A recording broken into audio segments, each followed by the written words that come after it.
Alright, this is my battery swap video. This is a 2021 Husqvarna ee5. This would be the same for a KTM sx-e5. There's a lot of questions out there if you can swap the batteries, and yes you can. Just a quick thing, when you do that, the batteries have to be paired to the bike.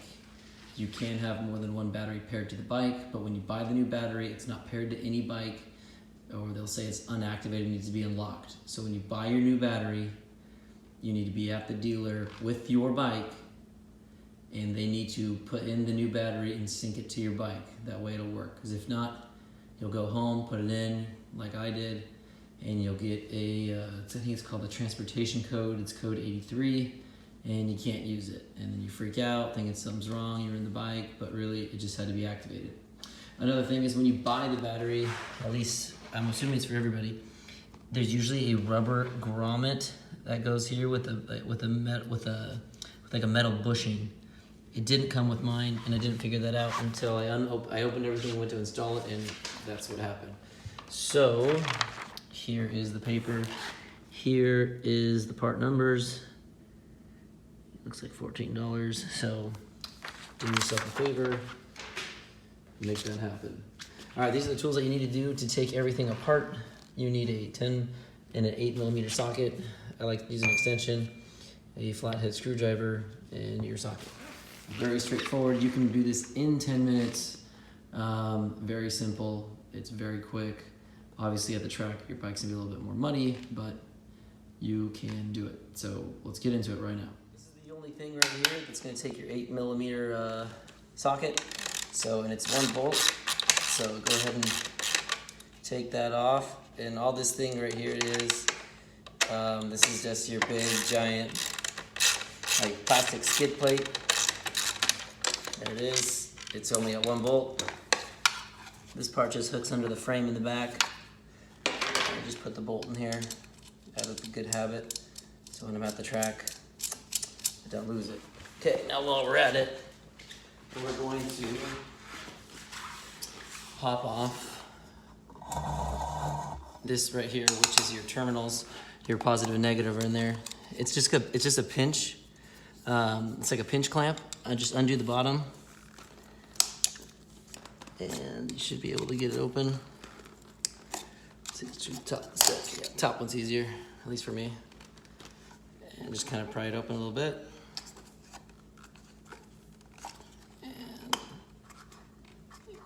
And we are,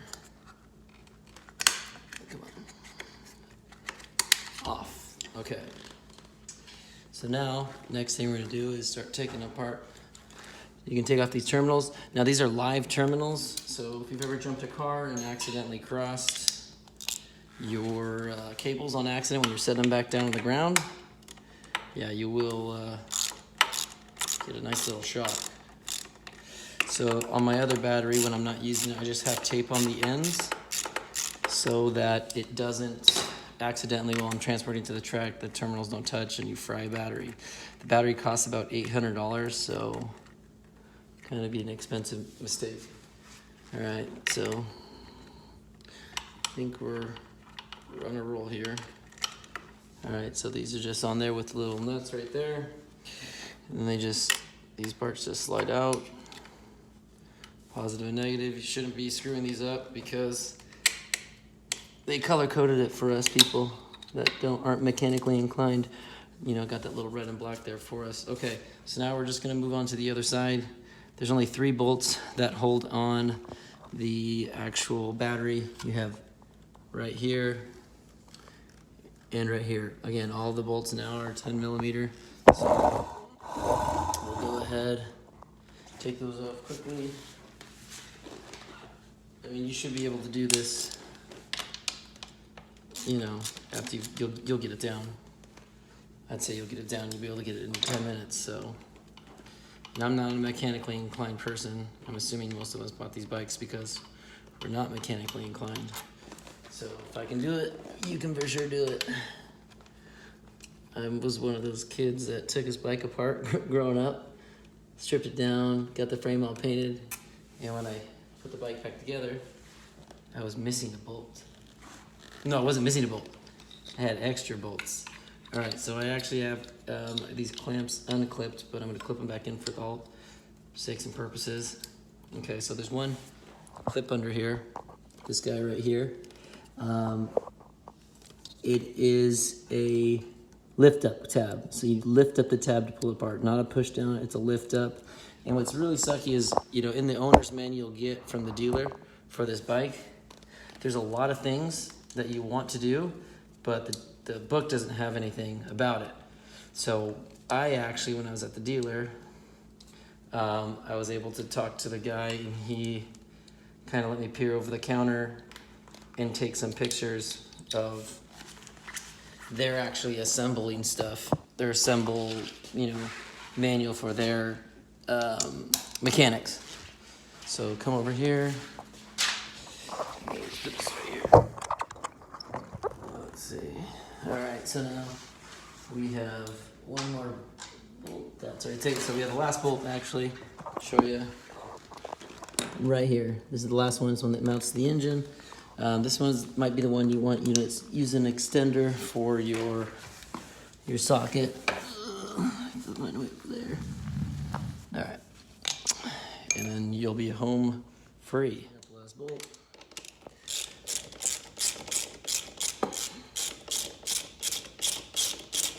Another thing you'll find out that they don't have anything info under is the front sprocket. When you pull off these casings, because if I saw online that a lot of people say dirt gets trapped in there and you should take it apart. Well, when you take out these bolts right here and you pull this metal off, it actually takes apart the whole sprocket. It's just sitting there floating. So I checked the manual, but they don't have anything in there for that. So that was interesting. All right, done here, last bolt. So the way to get the battery out, the best way is push forward or push to the right, and then pull back like so, and voila, battery is out. And it goes back super quick. That's it. Got any questions, let me know. Just throw it back in there real fast. Again, same way. Push to the right, get that twist. Bam. Again, it'll be a lot more fun when you're at the track and it's muddy or dusty. That'll add to it. Or if you're a racing dad trying to get this thing in there quick, that'll make it fun. So again, now we're just going backwards. We're just mounting the rear engine mount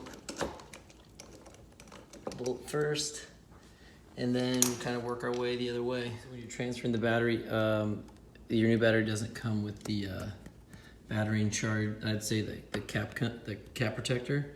So just make sure you pull that over, and that just gets held in again with one of these little push grommets. Now we're doing the, I'd say the fake radiator shroud bolts.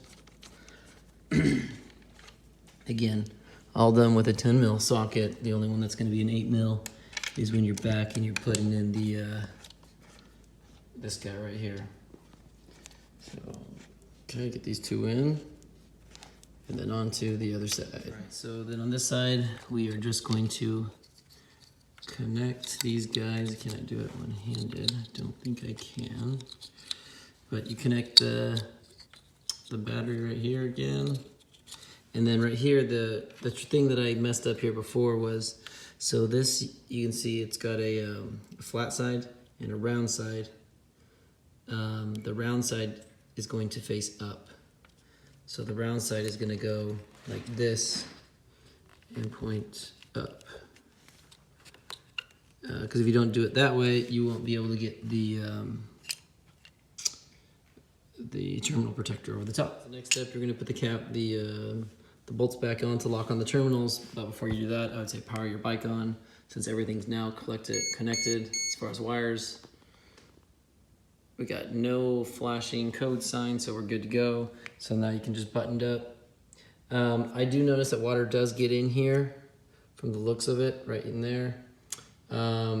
I would probably get some kind of a silicone. You can probably get it at any hardware store that you can put on your battery terminals, and I'd probably put them on there just so they don't end up getting corroded with all the pressure washing and cleaning and the moisture that these bikes get. Yeah, so that would probably be something that I would do in the future, is get some of that. So you're gonna put on your battery terminal guy. Again, you will not get this guy to go on there if you have this wrong. If you have the flat side up, it's not gonna go on because it's got the curves on it. It's made to go over the curves. So just connect it. There we go. Push the top, on the bottom, done, just like that. Next thing is your skid plate mud guard. Again, it just hooks under this back part of the frame.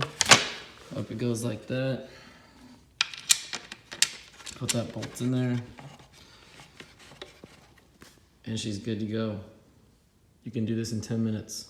Oh, and I think you're supposed to say, don't forget to like and comment on this video. Click down on the link below to get that merch.